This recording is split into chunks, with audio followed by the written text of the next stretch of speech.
Bismillahirrahmanirrahim.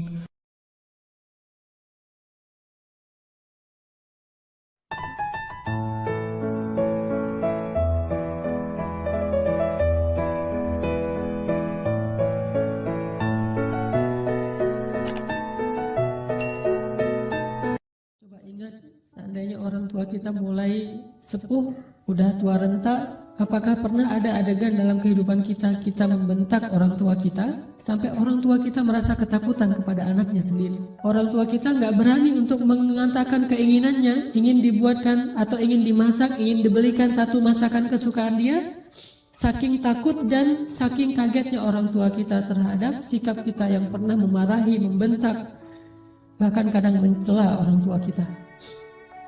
Coba ingat adegan itu yang pernah terjadi di suatu pagi di rumah kita kepada orang tua kita. Adegan yang pernah terjadi di suatu malam di hadapan orang tua kita. Bahkan kadang kita pernah memarahi orang tua kita sampai dia malu di hadapan orang banyak, di hadapan saudara-saudara kita, di hadapan saudara-saudaranya, di hadapan orang banyak yang dia tidak kenal, mungkin di jalan, mungkin di pasar, mungkin di mal, mungkin dimanapun. Karena kita kecewa kepada orang tua kita, lalu kita marahi orang tua kita habis-habisan di depan orang banyak. Sampai orang tua kita merasa sedih, kecewa, lalu merasa takut kepada anak yang dulu sering dia gendong. Anak yang dulu dikecup keningnya, tetapi ketika anak ini merasa sudah mampu, sudah punya segalanya dan orang tuanya dalam keadaan lemah, dengan sombong dia membentak orang tuanya. Dengan sombong dia memarahi orang tuanya, tanpa pernah peduli dan tidak pernah lagi ingat bagaimana dulu dia diperlakukan oleh ayah ibunya. Ingat, adegan itu pernah terjadi dalam kehidupan kita. Kalau kita merasa kita tidak pernah melakukan itu, mungkin kita adalah seorang pelupa. Saya kira orang seperti kita yang dulu pernah masa-masa kelam, pernah nggak stabil emosinya, pernah mengalami masa-masa sulit. Saya kira semua kita pernah ngalamin masa ketika kita benar-benar menyakiti perasaan ayah dan ibu kita. Kita buang semua jasa mereka, lalu kita mengatakan kalimat-kalimat yang seolah-olah kita adalah anak yang tidak pernah mendapatkan kebaikan dari orang tua kita. Ayah kita diam ketika dimarahi oleh kita, dan dia tidak pernah mengatakan, dulu kamu pernah seperti ini tapi saya sabar. Dulu saya habis-habisan berkorban untuk kamu, saya korbankan semuanya, saya siang malam mencari nafkah untuk kamu. Ayah kita tidak pernah mengatakan itu di hadapan kita, dia tetap sabar, menanggung semua ucapan-ucapan dan bentakan dari anaknya. Apalagi ibu kita. Apakah dia mengandung kita 9 bulan hanya untuk ketika kita lahir lalu membentaknya? Dia mengandung kita 9 bulan dalam kepayahan, gak bisa duduk, gak bisa tidur, gak bisa berdiri, jalan kemana-mana berat. Apakah hanya untuk melahirkan seorang anak yang congkak, sombong, yang kemudian membentak ibunya hanya karena kesalahan kecil yang dilakukan ibunya? Ingat, adegan itu pernah terjadi dalam kehidupan kita. Lalu coba baca perintah Allah. Sehingga pantas jika Allah Subhanahu wa Ta'ala sangat murka kepada anak sesoleh apapun dia, ahli tahajud sekalipun, tinggal di Masjidil Haram sekalipun, kalau dia durhaka kepada ayah ibunya, ini tidak ada nilainya di mata Allah Subhanahu wa Ta'ala. إما يبلغن عندك الكبر أحدهما أو كلاهما فلا تقل لهما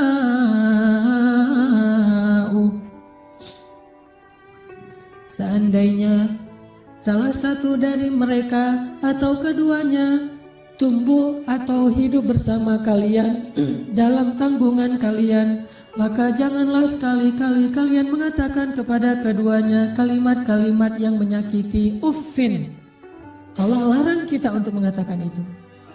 Lebih baik kita tidak pernah sholat sunnah sekalipun, kalau kita masih bisa tetap menjaga lisan kita kepada orang tua, daripada kita menjadi ahli ibadah tetapi kita tidak mampu menjaga lisan kita dari menyakiti orang tua kita. فلا تقل لهما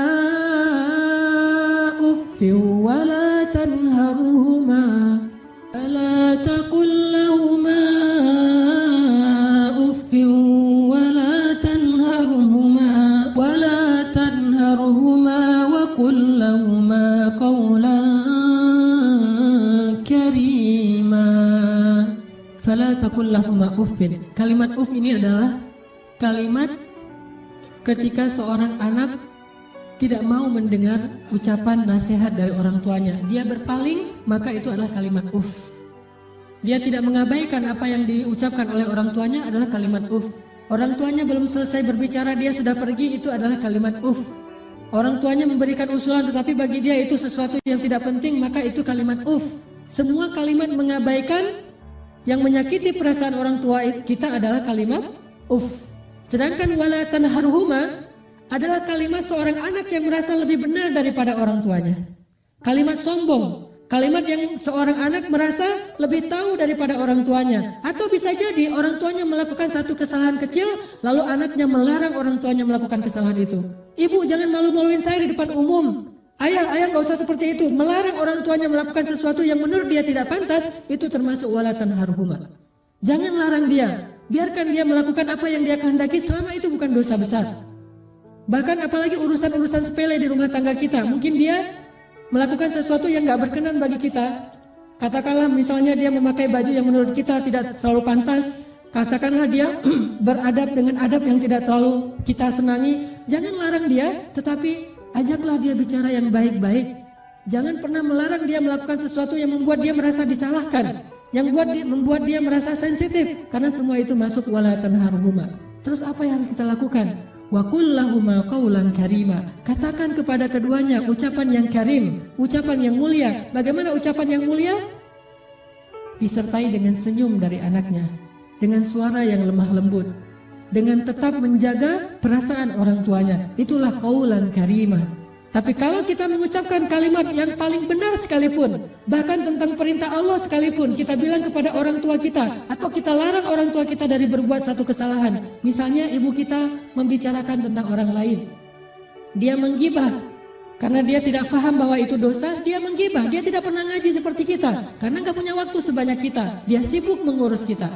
Suatu saat dia menggibah tentang saudaranya, tentang keluarga, tentang orang lain. Maka jangan larang dia dengan cara yang membuat dia merasa sakit hati, membuat dia merasa tersinggung. Walaupun dia salah dan kita yang benar. Kita mengatakan kalimat yang baik, yaitu kalimat yang ibu jangan menggibah orang lain, ibu itu dosa besar dan seterusnya, yang membuat dia sedih. Itu termasuk wala tanharhuma. Terus apa yang harus kita katakan? Katakan qaulan karima. Pilih kalimat yang paling baik yang bahkan belum pernah kita ucapkan semasa hidup kita. Bahkan kepada pacar kita, istri kita, suami kita, orang yang paling kita cintai pun kita belum pernah katakan kalimat sebaik itu. Katakan itu kepada orang tua. Mereka lebih berhak dapat kalimat yang terbaik dari anaknya.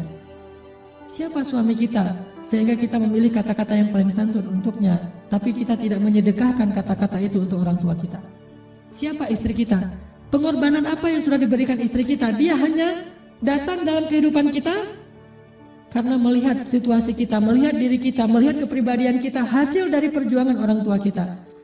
Harta kita yang sudah mapan, pekerjaan kita yang sudah jelas, kemudian penampilan kita yang menarik, semua ini hasil pengorbanan orang tua kita, lalu istri kita mengambil manfaat darinya. Siapa dia untuk kita lebih dahulukan daripada ayah ibu kita? Apalagi orang yang bukan siapa-siapa dalam kehidupan kita, tidak ada hubungan apapun selain pertemanan, yang kemudian kita menyebutnya sebagai kekasih kita. Apakah dia lebih berhak mendapatkan qaulan karima daripada ayah ibu kita? Makanya Allah mengatakan, wa qul lahuma qaulan karima. Selalu tersenyum ketika berbicara kepada orang tua kita, bahkan dalam kondisi ketika kita tidak nyaman perasaannya, dalam kondisi kecewa sekalipun, dalam kondisi tersinggung sekalipun, kita berhak untuk tersinggung, tetapi kita tidak berhak untuk mengekspresikannya di hadapan orang tua kita. Wajar manusia tersinggung, wajar manusia kecewa, tetapi kita tidak berhak sama sekali mengekspresikan kekecewaan itu di hadapan orang tua kita. Kenapa? Allah katakan, wa qul lahuma qaulan karima wa la tanharhuma. Jangan tunjukkan rasa tidak senang kalian kepada mereka. Apalagi kalau orang tua kita sudah mulai pikun. Banyak kesalahan yang dia akan lakukan. Dia datang kepada kita, kita punya budaya di keluarga bersama istri kita dan anak-anak kita. Dia datang dan melakukan hal-hal yang tidak sesuai dengan budaya di rumah kita. Kalau ayah kita seorang laki-laki yang perokok misalnya, maka dia merokok di sembarang tempat, lalu dia tidak pakai asbak, dia buang puntung rokoknya atau mungkin debu dari rokok itu di mana-mana. Karena kita merasa bahwa rumah kita tidak punya budaya seperti ini, kita marah kepada orang tua kita. Tetap jangan marahi dia, wala tanharhuma. Jangan cela dia, jangan marahi dia, kata Allah SWT. Walaupun dia melakukan kesalahan sekalipun. Ibu kita juga demikian. Mungkin dia sering tersinggung dengan menantunya, yaitu pasangan kita. dengan suami kita, dengan istri kita, tetap walaupun ibu kita yang salah, jangan kita menghardik dia, wala tanharhuma. Tetapi kita minta istri kita, suami kita untuk lebih bersabar kepada mertuanya. Walaupun yang salah adalah mertua. Itu yang Allah maksud, wala tanharhuma. Jangan pernah. Jangan abaikan apa yang dia ucapkan. Jangan cela dia walaupun dia berbuat kesalahan. Tetapi waqul lahuma qaulan karima. Ucapan yang paling baik yang sekali kita ucapkan membuat hati orang tua kita